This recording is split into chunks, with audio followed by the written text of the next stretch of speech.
Viewers, আজকে 6টা থেকে হচ্ছে রকি র্যাবিটের যে টোকেনটা দিছিল ওইটা ক্লেম করার ডেট ছিল।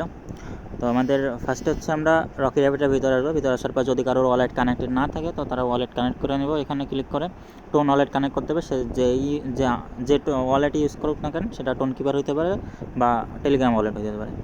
তো যে যেটা ব্যবহার করে সেটা কানেক্ট করে নেব। কানেক্ট করার পর আমরা সোজা চলে যাব হচ্ছে উইথড্র সেকশনে।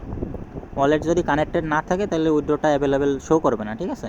ওয়ালেট কানেক্ট করার পরই এটা শো করবে। তো ওইটাতে ক্লিক করার পর আমার এখানে কি উইথড্র করবো, Rocky Rabbit token. Rocky Rabbit টোকেনের উপর ক্লিক করবো। ক্লিক করার পর এখন এখানে অ্যাড্রেস টোন ওয়ালেটের যেটা ওইটাই ফিক্সড থাকবে। অ্যাড্রেস আমরা চেঞ্জ করতে পারবো না, কোনো CX-এ উইথড্র করতে পারবো না, এটা DX-এ উইথড্র করা লাগবে। আর এখানে ফি লাগবে হচ্ছে 17,000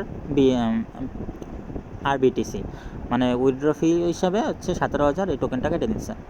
আর এখানে আমরা যা আছে ওইটা টোটালি ম্যাক্স করে দিব, ঠিক আছে? ম্যাক্স দেওয়ার পর এখানে সেন্ড কোড দিব। সেন্ড কোড দিলে এইটা আমার একটা কোড পাঠাবে আমার এই টেলিগ্রাম বটে। এই যে কোড দিয়ে দিছে, কিন্তু এই কোডটা আমি ওইখানে ব্যবহার করব, ঠিক আছে? এই কোডটা আমি নিয়ে নিতেছি।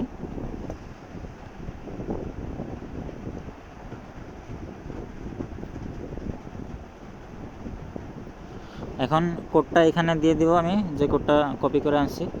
এখন এখানে কনফার্ম উইথড্র দিলে আমার ডিরেক্ট এটা ওয়ালেটে চলে যাবে, ঠিক আছে? আমার এটা কোনো CX-এ যাইতেছে না, DX-এ মানে টেলিগ্রাম ওয়ালেটে চলে আসবে।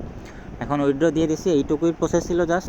উইথড্র দেওয়ার কতক্ষণ পরে এখন আমি পেমেন্ট পাবো এটা জানি না, সম্ভবত বেশি সময় লাগবে না। আর হচ্ছে বেশি সময় লাগলে এটা হচ্ছে সম্ভবত সার্ভারে ইস্যু হতে পারে, বা ট্রানজ্যাকশন হতে বেশি সময় লাগে না, এরপরে বেশি সময় লাগলে ওটা সার্ভারে ইস্যু। তো এই ভিডিওটা দেখে এভাবে সবাই উইথড্র করে নেন যাদের যতটুকু পরিমাণ আছে।